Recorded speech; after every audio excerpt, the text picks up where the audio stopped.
Hello, everybody. Hello. Welcome to True Cars Audience Spotlight, connecting with Hispanic car buyers.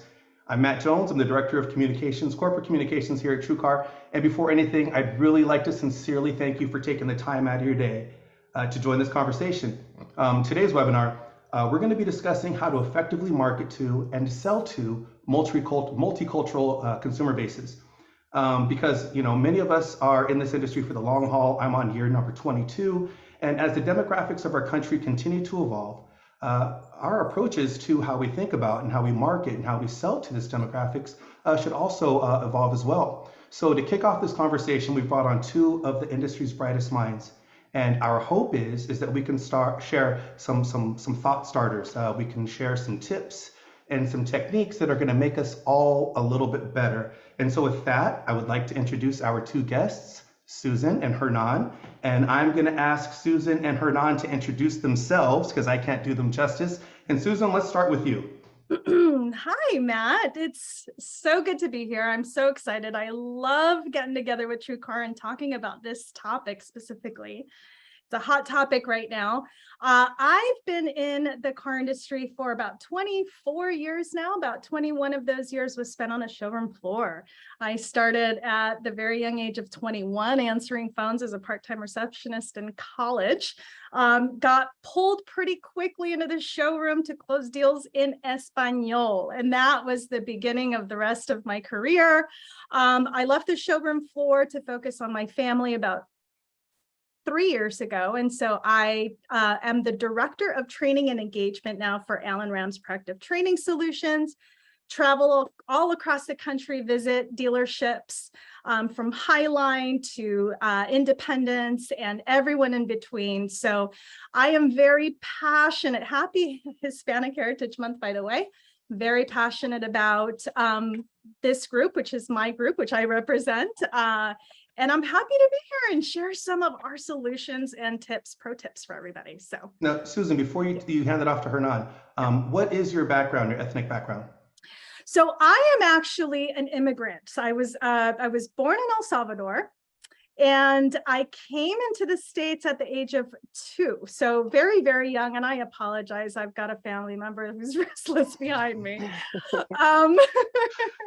We're all human. We've got to deal with working at home now. So my apologies. But yes, I am an immigrant. I was a dreamer. I got my residency,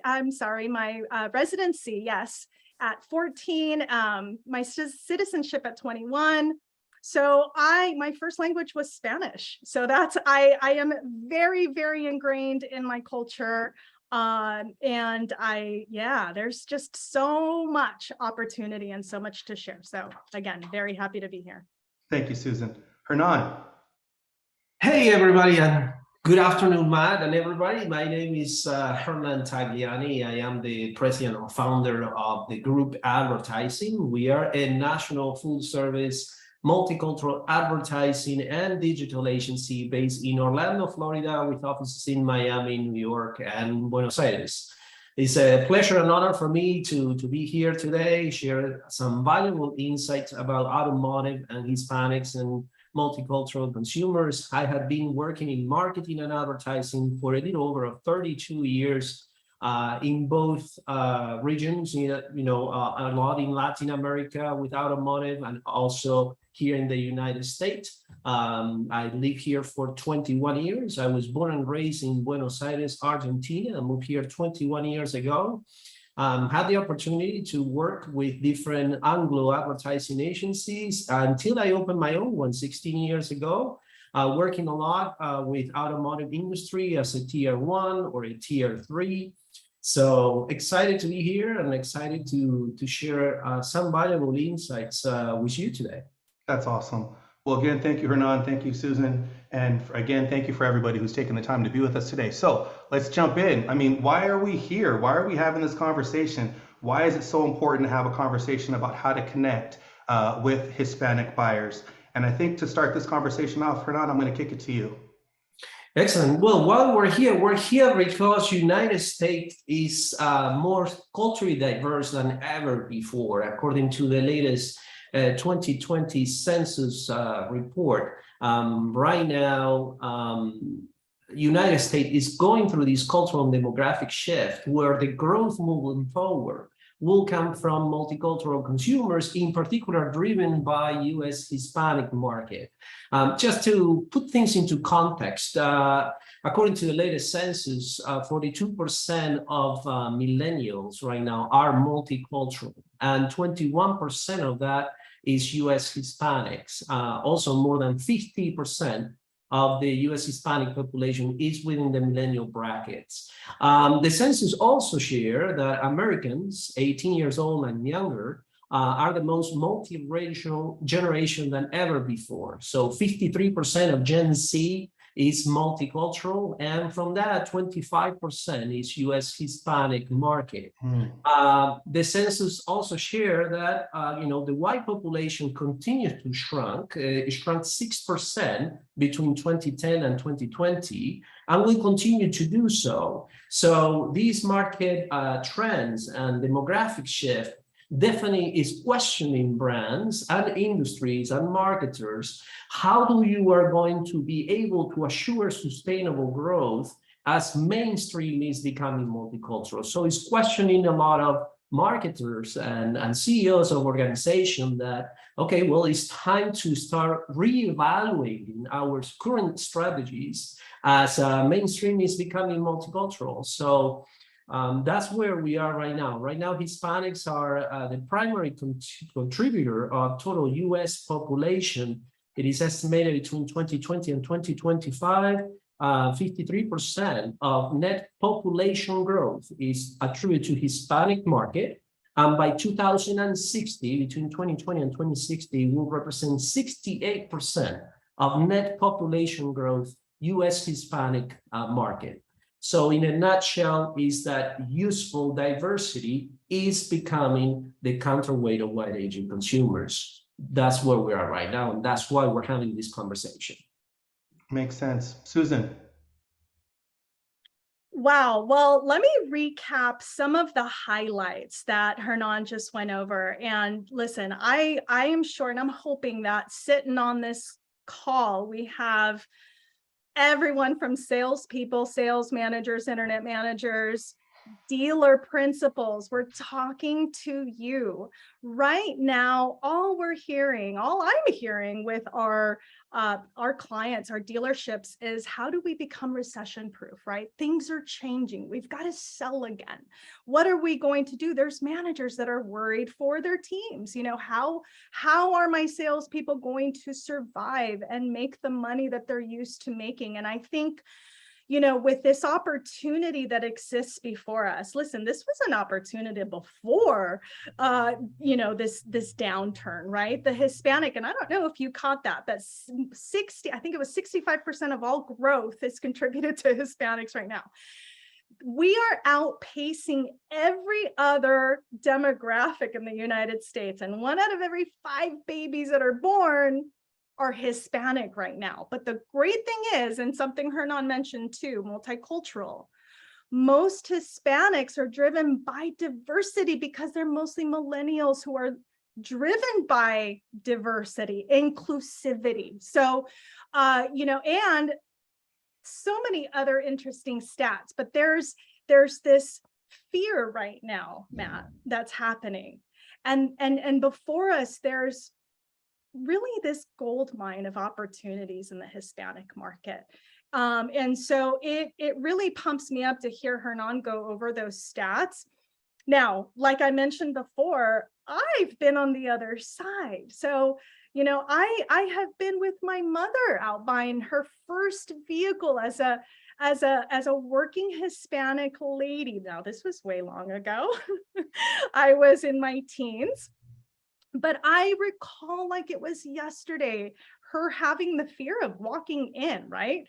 Walking into that aggressive environment and not getting the assistance that she wanted or deserved, really, because Hispanics walking in to buy a car is a sign of achievement for many of us. We have worked hard.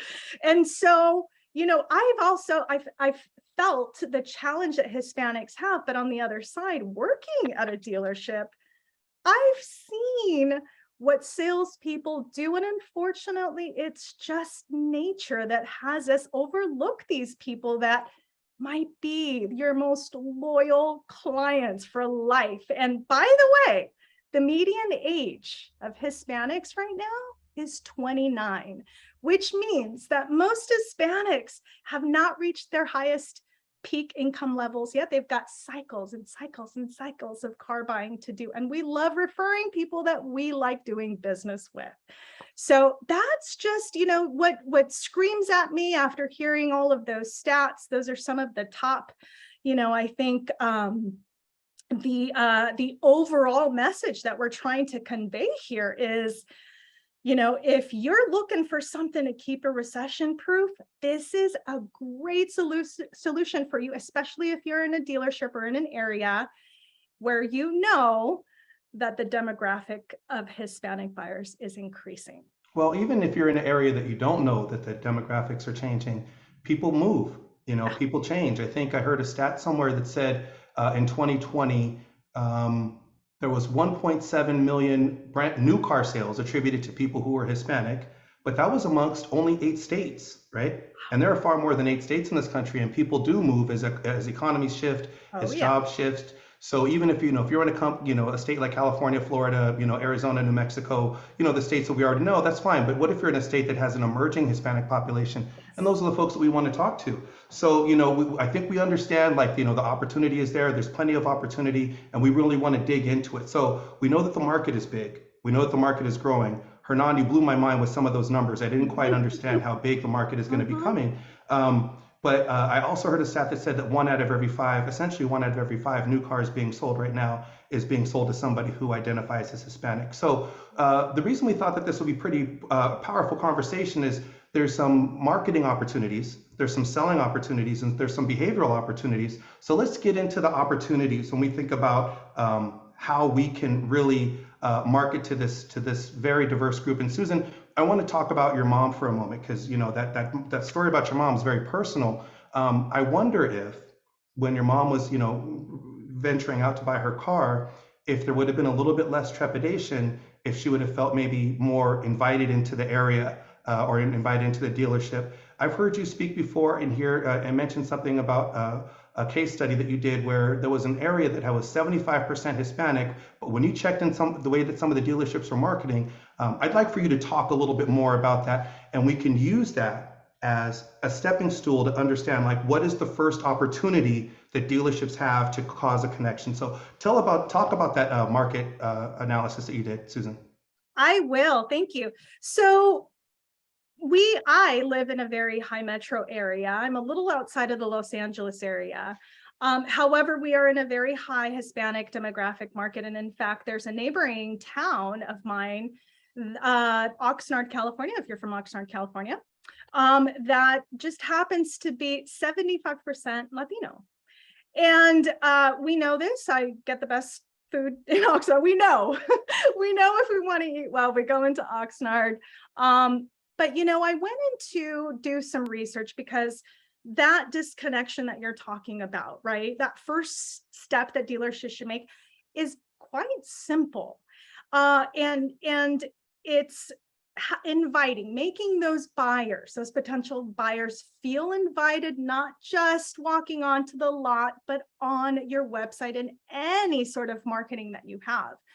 And when I went in to look, I went online and I just pretended to be a Hispanic buyer.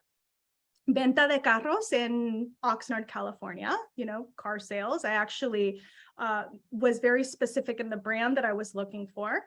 But when I did that, obviously lots of dealerships came right up. But the first 3 that I happened to open up and land on, not a single Spanish word on their landing page, on their website. Okay, so I got to pause you. Yes. You said that you did a Spanish language search.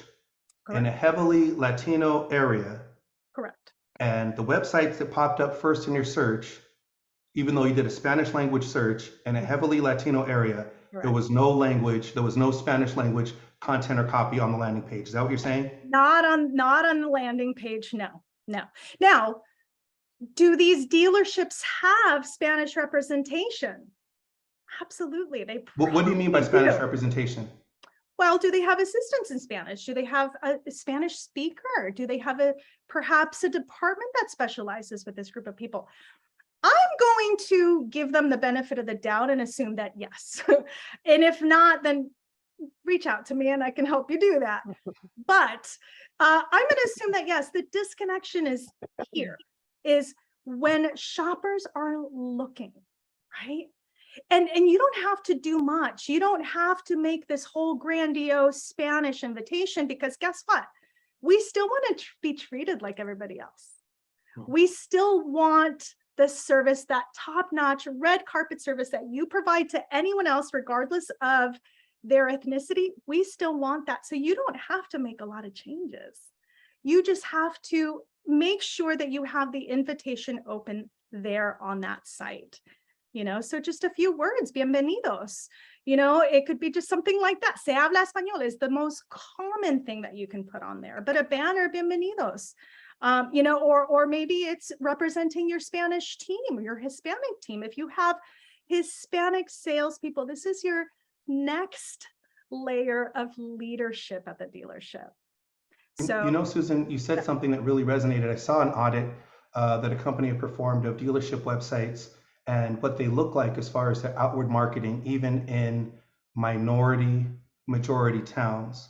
And this audit that this company had done, it had searched websites, dealership websites all across the country, brand agnostic, city agnostic. It was how 80% of all of the advertising tended to have models that looked all the same and they didn't represent diversity. And I think the people on the call can say pretty confidently, Susan, you and I have both spent a million years at dealerships. We know on the dealership side, it's not the dealership that runs the website. They usually have an agency. And that's the reason why, Susan, I think that I wanted you to explain that, because it is really, truly an immediate, quick fix. Ask your agency to have some multicultural representation on the landing page or on your social media sites. It takes no money. It takes no work. It's something that could be done in a request of about 5 or 7 minutes.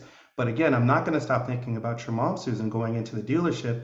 And, back when we were teenagers, we weren't going on the websites. We were looking at LA Times and the Daily News and then going into it. But still, if we were doing this now, a person seeing some representation, salespeople, language, models, something that would make me feel a little bit more at ease. And I think it's really important that we just look for, as we start to adjust this, what can we do that's easy and quick and simple that will have impact?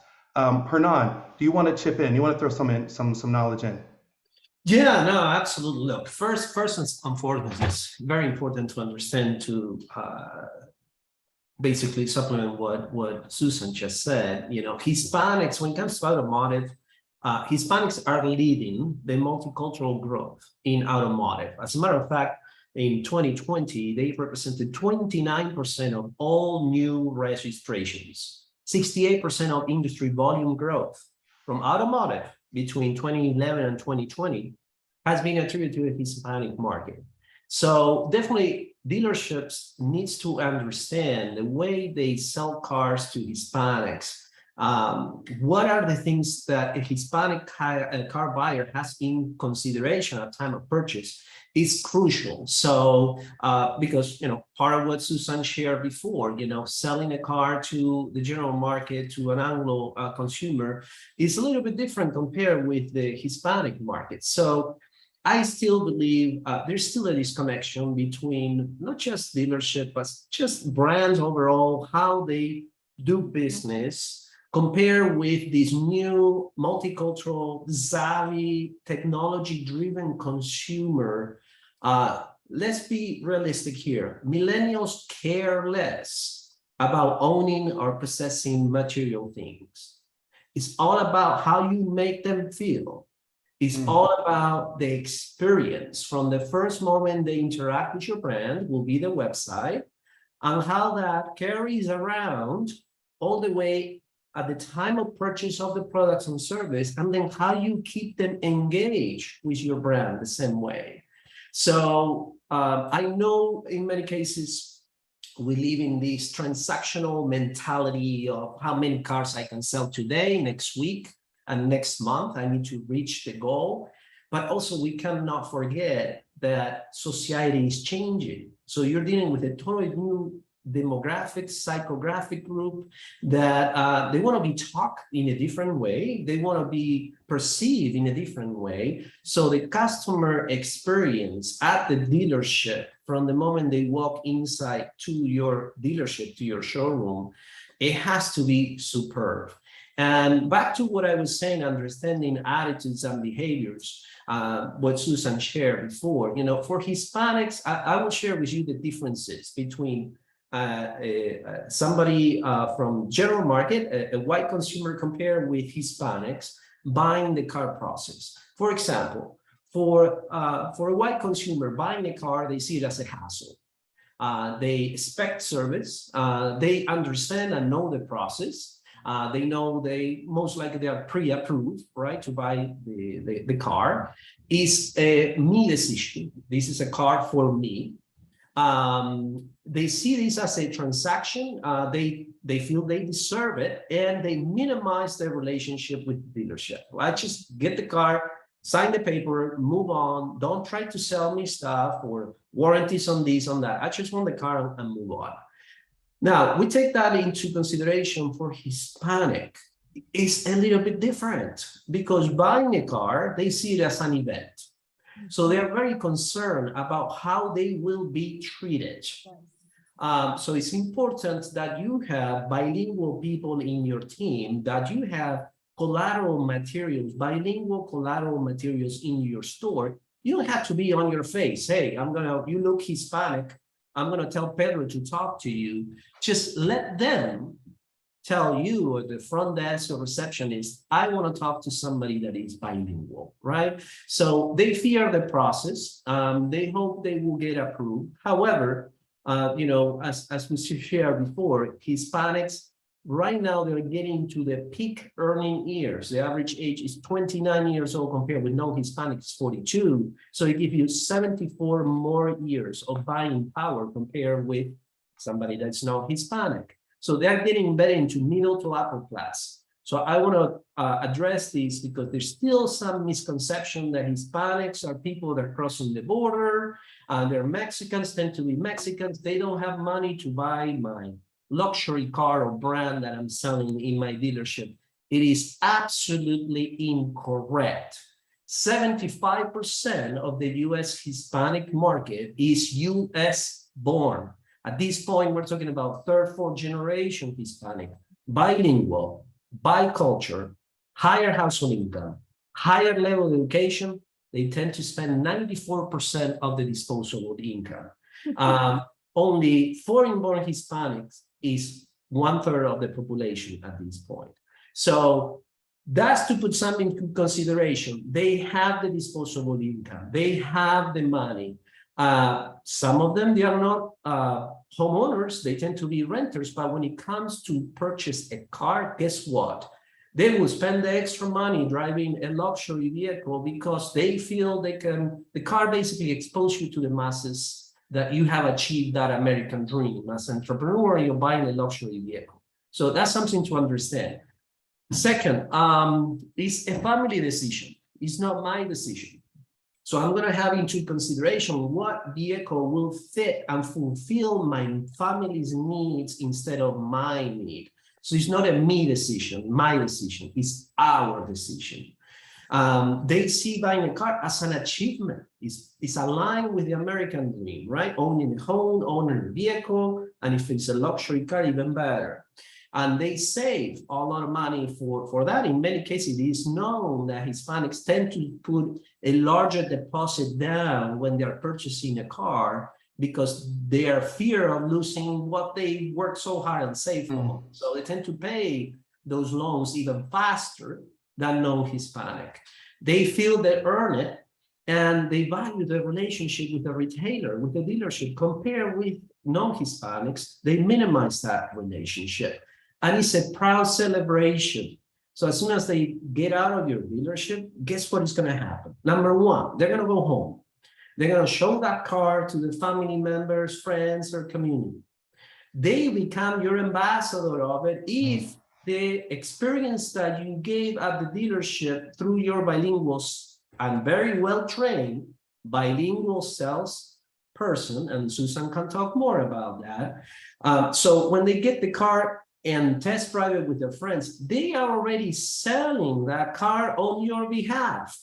So for your sales guy, it's going to be an easy peasy process, because guess what? If I bought it from you, Matt, and I share with my friends, hey, Matt sold me this great car. He understood my family needs. I felt no pressure from Matt. He understood the process. And on top of that, Matt is bilingual. So I will tell my friend, hey, you got to see Matt.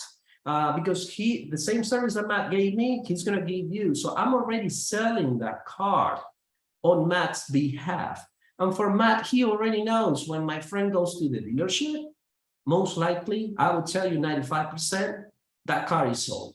So this is why something very important to highlight is selling cars to Hispanics is a little bit different compared with general market. So it's not just about, running campaigns, advertising with Univision, Telemundo. It's also how well trained your team, your staff is. Because remember, the purpose of advertising is something that I share with dealership, with every client, is to bring traffic to the front desk of your business. Whatever happened behind that, that's on you. You gotta train your team, you gotta educate them. They need to give that very welcoming experience with these growing and demographic groups. So just to show before we transition on, Hernan, you said three things that I think are that are worth repeating, because I don't want them to get lost in the length of this webinar. Is that this is an experience purchase. It's not an inconvenience. Correct. It's an experience, like an achievement, right? And we talk about experiences. I think we could look at experiences that that the whole population has as a whole, like going to dinner to celebrate somebody's birthday is an experience. You don't rush through that, right? And if you're having dinner at a restaurant to celebrate a friend or family members, and you feel like you're being rushed by the server or the restaurant to get out of that seat so they can bring somebody else in, you might harbor a little bit of resentment. We don't want our experiences rushed. Whereas if somebody else does not see it as an experience and they do just see it as a commodity purchase, I'm not knocking anybody who loves refrigerators, but to me, a refrigerator is a commodity experience. I don't want to spend 5 hours buying a refrigerator. I want to get it done and over with, right? So understanding the cultural differences and that not a one size fits all is very, very important. I also, because I think we're going to need to come back to this again, Hernan, and Susan, you've also mentioned this, you've talked about the age, the median age or the average age of the Hispanic buyer. And as we're having a conversation about how to market and how to sell to, and we talk about younger people, I think I saw a stat, and I don't know if this is because the people who were surveyed were Hispanic, or if it goes along with because they're Hispanic, they might be younger. But I've heard that Hispanic, Latino, Latinx, whatever the right nomenclature is, are very, they shop from phones. Correct. They shop from phones, right? And yes. So have you guys both seen that and experienced that in your research? Yes. Yes. So that begs the question is, how are we showing up mobily, right? If we've got a demographic that is very phone, phone anchored, right? Us old folks, oh, I'm sorry, there's no old folks on the call but me. So the old person on the call, myself, when I do my shopping, I tend to do it from a desktop or a laptop. These young folks, they tend to use this. So how are we showing up mobily? Are we communicating? I've also heard that that some of our folks like to use WhatsApp. Are we communicating in the channels that our folks like to get to? So what you guys have said, I think there's a lot of stuff to unpack there. The age, that this is an experience, and last but not least, this is not my car, this is our car, right? And there's some considerations when we're purchasing a car for a family and the behaviors for purchasing a car or selling a car for a family that may differ for if you're selling a person just on their own. So I really appreciate that you guys would bring that up. So I think it's very important, and those are some very powerful Yeah. takeaways for the folks who are on the call. And one more thing, Matt, that I forgot to share. They tend to go with the to the dealership with family members, whether it's their kids, whether it's an older, uncle or grandfather or father. It's just a cultural thing. You're making a financial decision, so you want people close, very close to you, to walk you through the process, make sure they're there for you, and you're buying the right car, you're making the right decision. So dealerships has to keep that into consideration. They tend to bring family members or friends to the dealership through the purchase process. So it might take a little bit longer, but hey, man, at the end, they tend to be very loyal and they will become your brand ambassador for sure. And at the end, they're very tech driven. They over index not only on access to the internet, also on social media. They tend to be 34% more likely to share content on social media.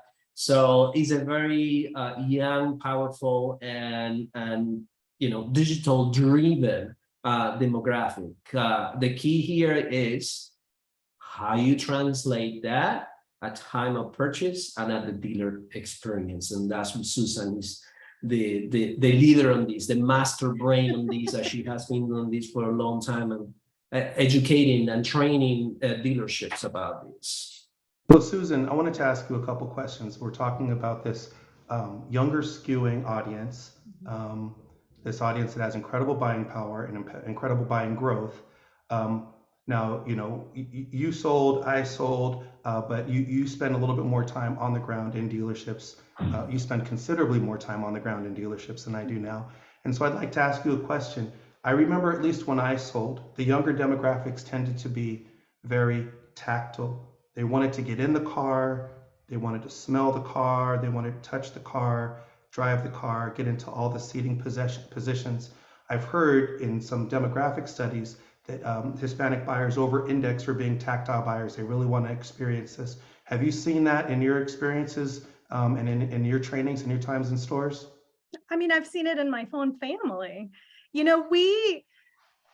It's fascinating. And I think to sum the last 10 minutes of conversation, because if you really haven't understood, it's very important that if you're a sales professional at a dealership, you understand this. Buying a car is a chore, okay? It's a very logical process for most people. With Hispanics, it's an emotional event. It's an experience, just like they said. So you take, and that's not just with buying cars. I mean, let's face it, if you're Hispanic, we like to celebrate everything. It's your birthday, we're gonna sing to you at 4:00 in the morning. We don't care if you're sleeping, right? We're gonna celebrate weekends and Taco Tuesday, everything. But buying a car, and this is why it's so important to really recognize this and train your folks to celebrate those purchases, those experiences, because I feel that aside from the Hispanic market, just the car business in general, we've come away from selling, right? We've had it so easy these past couple of years and now we're about to get a dose of reality, and we're going to have to teach our folks how to get excited again. It's just that simple. It's selling again, and selling. What is selling? It's that transfer of enthusiasm. That's what sells, but that's what Hispanics thrive on, is just that excitement in general. So you're absolutely right. Hernan is absolutely right. When a Hispanic goes in to buy a car, it's a family decision. They're all going to go in there, but because it's an achievement, we have worked hard. And, some of you folks who may not have a lot of Spanish or Hispanic or Latin associations might not know this, but, all we want is to feel a part of, right, the rest of the team. We want to just assimilate. It's really that simple. So if you can, like Hernan said, if you can convey that feeling, if you can get people excited and celebrate that, and really for everyone, and I think those that get excited again and start selling again and get excited with buyers again, I think are definitely going to win these next few months. But especially with Hispanics, I mean, that's just it's just an emotional experience. We've finally, saved up enough cash to put a down payment on a car and drive to work just like everyone else, so it's really that simple. I want to throw something in there, as we talk about, Susan, you go to a million conferences. Hernan, you're not a million. You just spoke at a conference several days ago, right? Yeah. So we're in these environments where we're hearing about what's next, what's hot, what's going to save us and how we're going to protect ourselves. But I think, Susan, you hit something that's very, very important. It's, what I hear a lot about is about tech, how we can find efficiencies, right? Mhm. And that is incredibly important. That is Yes. incredibly important. Yes. But what's also going to carry us through is our personal relationships that we forge right now. And I think, my big takeaway is I understand, of course, the buying power of the Hispanic community. I always have. I live in Los Angeles. If you know anything about me, I'm deeply ingrained in the community. I've always understood that. But one thing I didn't quite understand was the age, right? I didn't understand how young this community is. And so when we talk about, making achievements through technology and efficiencies through technology, we can't minimize the importance of the people. And based on the stats that we're talking about, Hernan, 68% of the growth is coming from the Hispanic community, and they're young, and they're mobile, and it's an experience-based community, and they're tactile. It seems like we have an opportunity to really try to recession-proof ourselves, just as Susan has been saying, with an up-and-coming new emerging group. So, before we, I monopolize all your time, I think we want to jump into a couple takeaways. The country is evolving. The demographics are evolving. General feel of advertising may not be the one-size-fits-all metric, may not be the best thing going forward. Correct. There's an incredible untapped opportunity within the Hispanic market, whether you know it, whether you see it. It's there and it's huge, especially when we talk about, we spend a lot of time talking about new cars, but my TrueCar data says that when people are shopping for used cars, a lot of people, when they're shopping for used cars, they take off the search radius. Some people will say, I want a used car within 15 miles. I want a used car within 20 miles. Some people are looking for 200 miles, 500 miles. So if you're in a city that is majority non-minority, it doesn't matter. You might have a minority buyer from 600 miles away that's still interacting with you, particularly if they're looking for a used car. So even in a homogenous community, there's still opportunity for growth if you're thoughtful about how you're showing up. My biggest takeaway is experience and growth. Did I miss? So not everybody's the same. Did I miss anything? Because I want to transition into, the mistakes. Now, you guys have some super big brains. You guys have a lot of opportunity to talk about the mistakes that you've seen, because Hernan, I know you've been doing this for a long time. Susan, you're doing it in the real world. And Susan, but before we go into that, you go around the country training dealers, right? There's something I think that's very special about one of the reasons why you're chosen to go around the country. Let's talk about, I think you know what that very special thing is. It's your speaking skills. Speaking skills. Are you one of the only bilingual trainers, Susan? Well, in our company, I am the only bilingual trainer right now. There's a need. There's definitely a need. It's a lot of fun. Yes, I do travel everywhere. I think what I feel the most as a trainer, as far as the Hispanic community, is that disconnection. You mentioned it. Some people have their marketing stuff already, working for them, but where the rubber meets the road, when the customer actually gets onto your site or calls the dealership or walks in, does that match the experience that you're hoping to drive, right? And there's a disconnection already, but I think that's important to note, is that we need to ensure that everything is congruent, and we need to make sure that those experiences match. Susan, that's so powerful that you said that, because there's a big conversation about matching the online to the offline experience. Right. A person online is able to get this, they're able to build their deal, they're able to do this, that, and the other, Right. and they feel very empowered. And then occasionally, when they go in store to the offline part, there's a disconnect from their online experience. But Susan, you're essentially saying when it comes to the Hispanic market, it might be the reverse. You might have a Spanish speaking buyer in your store, like we were talking about the stores, but they had no Spanish speaking representation up front. So when you're getting the person online, they're not even connected to what they can have in the offline experience. And it's still that same thing of connecting the online and the offline. But you've given examples of how the offline can be great, but you're not showing up online and letting people know that. That's incredible. Yeah. Oh yeah. I mean, listen, there's so much opportunity that is overlooked. I think that's the bottom line, is that we have so many sources as far as social media. We have even Facebook, TikTok, Instagram. In your community, there are several organizations, Hispanic business organizations, that could be in your own backyard that you may not be aware of. So, these are some of the things that are overlooked and can easily connect the dots and, match that experience. So as we wrap up, you're talking about overlooked. I want to jump into the last little part where we're going to talk about do's and don'ts. For the folks who have they said, okay, TrueCar, Susan, Hernan, I heard you loud and clear. I see there's an opportunity to create connections. I'm gonna go out there and I'm gonna do it. I'm gonna get with my marketing team. You guys have seen some things, right? Yes. So before those folks go out there and change the world, what are some don'ts that you've seen that you'd like to tell folks to be aware of when they're creating their new marketing or selling campaigns? And whoever wants to go first, this is open.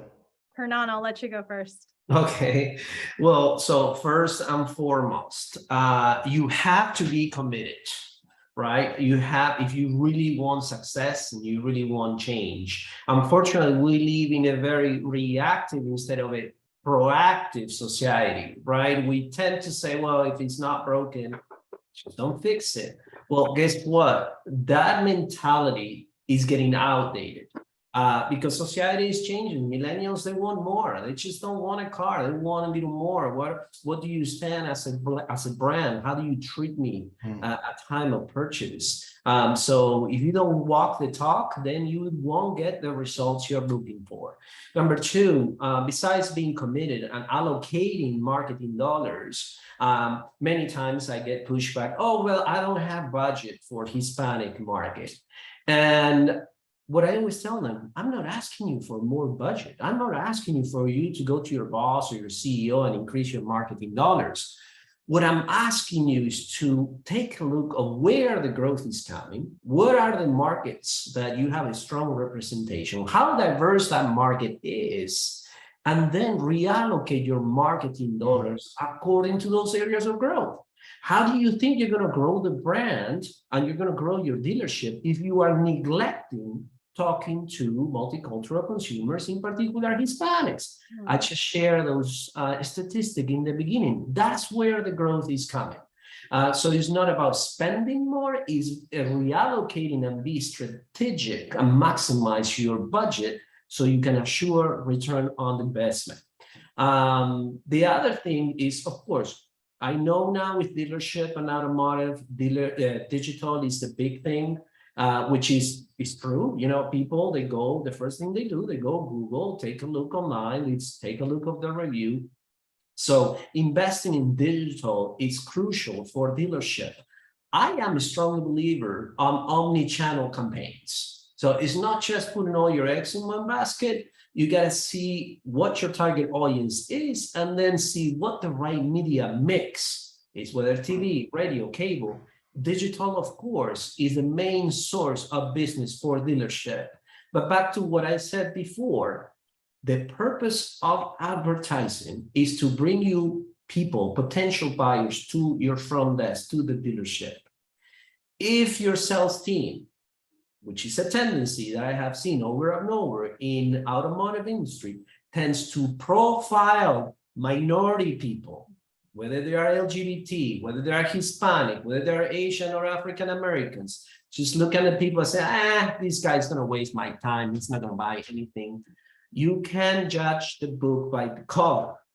So you gotta train your team, you gotta invest on them, because if not, it's just wasting your marketing dollars. You're just bringing people in and then they don't get the right experience. They're not gonna buy a car there at all. And also, you know, don't translate marketing campaigns from English to Spanish. You have to have a campaign that truly resonate and appeal to the cultural nuances of these car buyers, Hispanic car buyers. So, and what I mean with that is that, you know, they have a different way to engage with brands. So translating campaigns that I have seen over and over with some dealerships that they get into an agreement with, let's say, Univision or Telemundo, and they just translate the English ads into Spanish, that doesn't assure the return on investment, and it's not going to move the needle where you want to go, where you want that needle to be. Why? Because the campaign has been created by an agency, it could be your agency of record, most likely general market agency, that has been created for a totally different demographic and psychographic group. So you're forcing that message to work on a language standpoint with no data, no strategy behind, not understanding the car purchase buying process. So tends to fail that approach really, really strong. So that's why what we do, we transcreate, we help clients understand the consumer journey, the purchase buying, and then coming with the right message and campaign that appeal to the cultural nuances, to that demographics. And again, you do it in English and you do it in Spanish, but your message has to be culturally relevant. And last but not least, invest in the community. There's tons, like Matt, you said, there's so many organizations out there that you can definitely partner with them, develop that relationship with them. You're going to get a lot of business out of there. We personally did a big campaign that we work with the dealership here in Florida, and we helped them partner with, for example, a Hispanic nonprofit organization, very strong, that we were celebrating entrepreneurship with them. So we made not only sponsor events from this nonprofit organization, but also we created our own events, bringing people from members from that organization, celebrating entrepreneurship success, which is aligned with your American dream, right? Which is aligned with owning the car. So that's why you have to be committed, you know, and reallocate marketing dollars. Like the author said, Lao Tzu, it says a journey begins, a journey of 1,000 miles begin with a single step. So you gotta make this initiative, which is part of diversity and inclusion, multicultural marketing. You have to make it a personal priority in your organization if you really want to grow your dealership or your automotive brand. That's the bottom line. This has to come from the head all the way down to all different team members. It cannot be just an initiative from Hernan or from Susan or from Matt. It has to come from the head all the way down. So start today. It's a huge, huge business opportunity. Thank you, Hernan. Thank you. There's a lot to unpack there, and I know people who signed up for this this webinar. They're glad that we're going to send them the recording so they can watch it again and make sure they picked up everything that you said.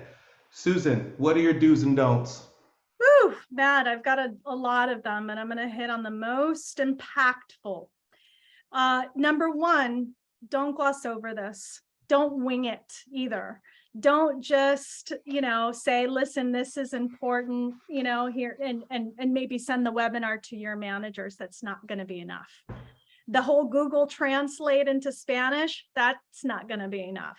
What you need is a strategy. And, this is becoming more and more evident. And this is something I love. One of the things that our company does is we give you a strategy so that if you do partner with folks like Hernan, who really understand the Hispanic culture and what drives Hispanics, then you can make sure to take that and also have a strategy to follow through, even, with your guys that are in the trenches every single day. And that's what these folks are talking about. That the bottom line is that there is this big disconnection. Like Hernan said, you can't just initiate it from the top and say, all right, we're going to sell to more Hispanics. You've got to really put a strategy into place. Get your huddle your team together. Let them know, educate them, have them do their own research. One of the biggest things, one of the first and easiest things that you can do right now to get the ball rolling is log on to census.gov. It's that simple. So we know, first of all, that Hispanics represent 19% of population, 24% of car buyers, okay? 24% of car buyers. So you need to go into your numbers, into your stats, and look up what your Hispanic representation is in your marketplace. If it's any more than 19%, then we know you got to do something, okay? and furthermore, there are even projections on there that you can look at to see how fast that demographic is growing. So again, if you're over 20%, you've got to put a strategy into place, but make sure every player on your team knows the next move. Don't just announce it. Get back to huddle them, have a strategy, and follow through with it. And that's probably the best thing that you're going to do for your team, for your sales team, for your business, is getting that ball rolling. A couple of other things, marketing partners. Again, Hernan touched on this, but this is really important. You can't just hire someone who can Google Translate some stuff in Spanish. You really have to partner with folks that understand what drives this market. Learn a little Spanish. Listen, if you're in an area where you got Hispanics, if you don't know any Spanish, that's okay. Start with hola, ¿cómo estás? Mi nombre es. Hispanics love that. You will have, I'm telling you, you will have Hispanics eating out of your hand if you learn a little Spanish, right? Learn the culture a little bit. Leverage your database. I'm giving you some do's. I'm sorry, but maybe if it's a don't, then don't ignore your database. One of my favorite quotes from Alan Ram was, "We don't need more leads. We just need to do a better job at the ones that we do have." And this is so true, especially with the Hispanic market. You've got, possibly a gold mine of buyers, repeat buyers, folks that maybe bought 2-3 years ago, may have some equity still in their car, or maybe not. Maybe they're just looking for a solution. Quite frankly, there's going to be a lot of people looking for solutions, but offer these solutions to people. Go into your database and start, staying top of mind. Hey, would you happen to know anybody? Or if you happen to be in the market for something, I just want to remind you that I'm here to help you.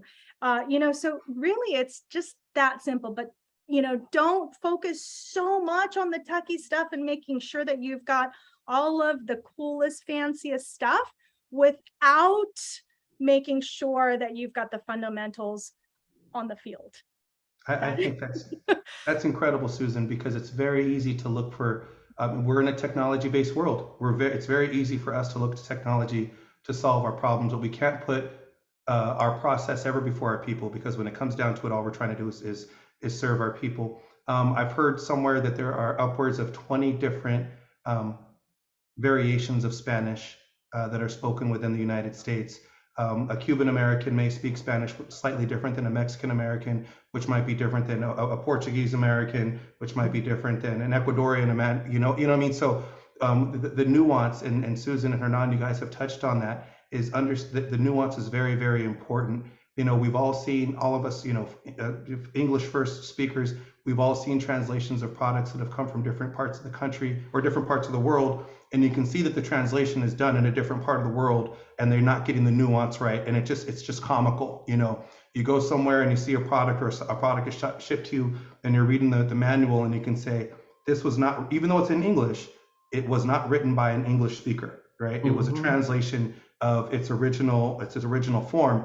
When we're talking about something that's $25,000, $30,000, $50,000, $100,000, when we're talking about something that is an experience, we're talking about something that is an achievement, something that affects the whole family, and brings people together. Yeah, we don't want to leave it to Google Translate. We don't want to leave it to chance.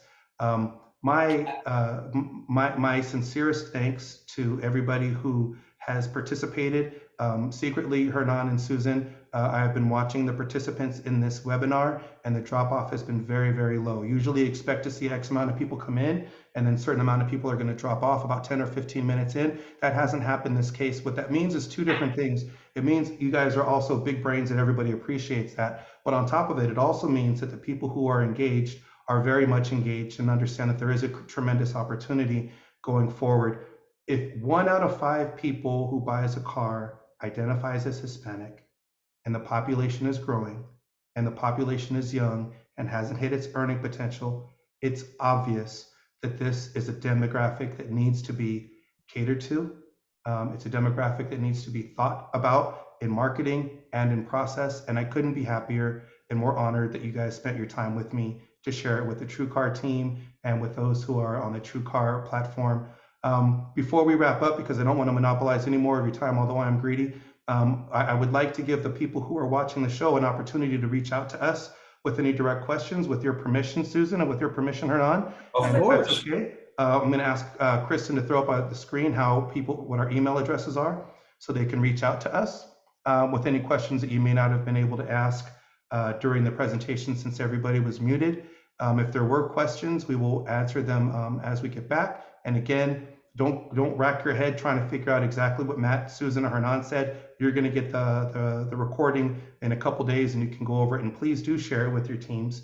And if you really did find this information useful, or you thought it was terrible, respond back to that Matt Jones guy, that bottom email at the address, and let him know what you thought could have been better or what you really appreciated, so that we could be better prepared to serve you for our next webinar. Susan, Hernan, would you like to leave any last words before we let these people go back to their everyday lives?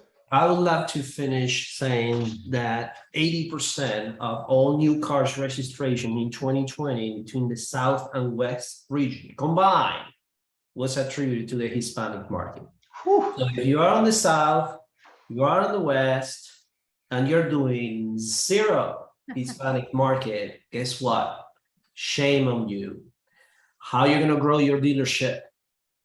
Where the growth is coming. If you're in Texas, that now Texas just declared Hispanic is the largest population in the state of Texas, and you're doing zero Hispanic market, shame on you.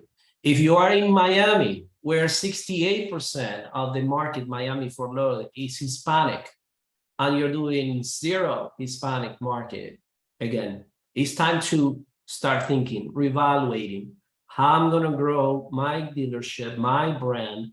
How I'm going to make more car sales from now on in the next 1 year, 5 years, 10 years. Start acting now. Start reallocating, be smart with your marketing dollars. If you need help, find help. You can call me anytime. There are a lot of people doing what I'm doing. You got to surround yourself with experts like Susan, like me, like you guys, that can truly guide you and help you and put together that strong strategy that will serve you so well and will create those results and return on investment that you're looking for. Thank you, Hernan. Susan, you got any parting remarks? I do. You know, all you've got to do is Google Latin buying power, Hispanic buying power, 1.9 trillion. Again, it's if you are in the car business right now, and it doesn't matter if you are a manager, a dealer principal, if you're a salesperson, there's still things that you can do to maintain profit. Okay, you don't have to rely, you know, I know that the car business sometimes can be tough with the turnover and, management, going back and forth, and maybe you have a different manager than you did last week, but you don't have to have a special position to leverage this opportunity. All you've got to do is have a business mindset and do a little research, have a little strategy, even if it's just your own, and what you're going to do and how you're going to get the ball rolling. Connect with people on social media. That's probably the best and most effective and cost-effective resource out there to get started. Just start connecting with people and organizations. And that, again, you don't have to be a dealer principal or run a dealership to get started and take advantage of these buyers. You guys are awesome. I look forward to our next chat. Thank you so much, Hernan. Thank you so much, Susan. Thank you so much, Invisible Kristen. And most importantly, thank you so much, participants, again, for taking the time out of your day to get this information. We hope that you find it useful, and we look forward to you in our next conversation. Bye, everybody. Bye. Have a great week.